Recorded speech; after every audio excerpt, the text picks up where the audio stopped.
Flyweight fight between CJ Vergara and Daniel De Silva, plus 220 for Daniel De Silva, minus 220 for CJ Vergara.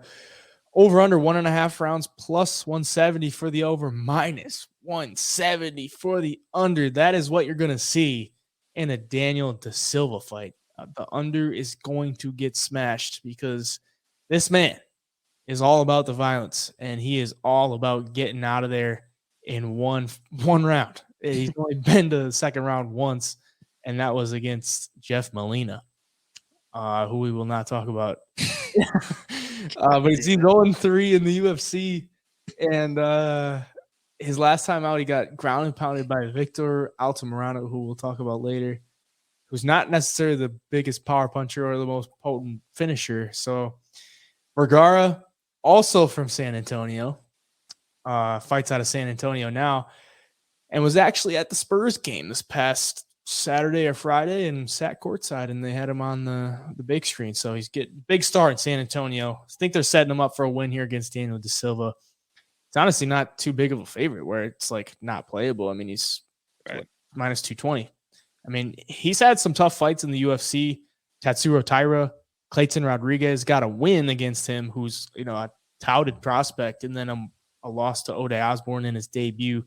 So I think he's had a couple of tough fights, and they're setting him up for a win here in his home city. So I'll take him. Daniel De Silva probably on his way out of the UFC if he loses this one, which could make him dangerous. But CJ Vergara, a pretty durable dude, and he has never been knocked out. Hopefully I don't jinx him. He's been submitted twice, but I see Daniel De Silva just coming out, throwing guns a-blazing like he always does. CJ Vergara weathering the storm and getting the win. You disagree at all?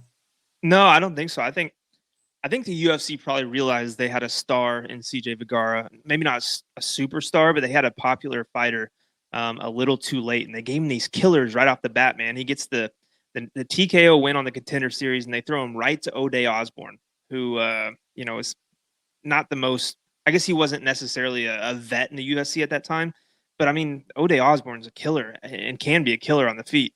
Loses that one by decision, but the Clayton Rodriguez win ages phenomenally, especially with what Rodriguez just did to his last opponent.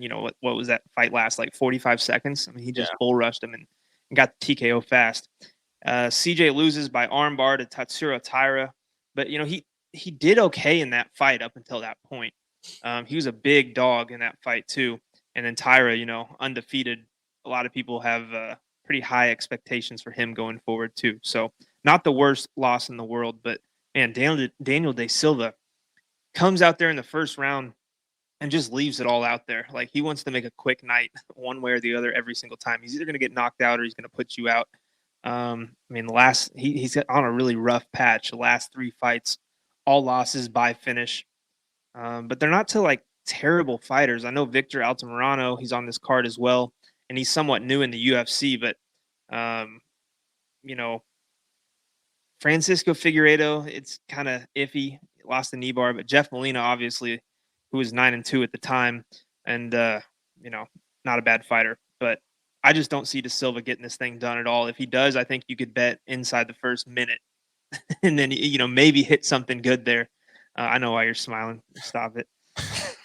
But yeah, for the pick, man, CJ Vergara, I think he's got way more upside. Daniel De Silva, like you said, with the loss, could be out of the UFC, which does make him dangerous. But I think CJ is tough enough and will have a good game plan in place to go in there and just do what he wants in this fight. Yeah, he should get a win.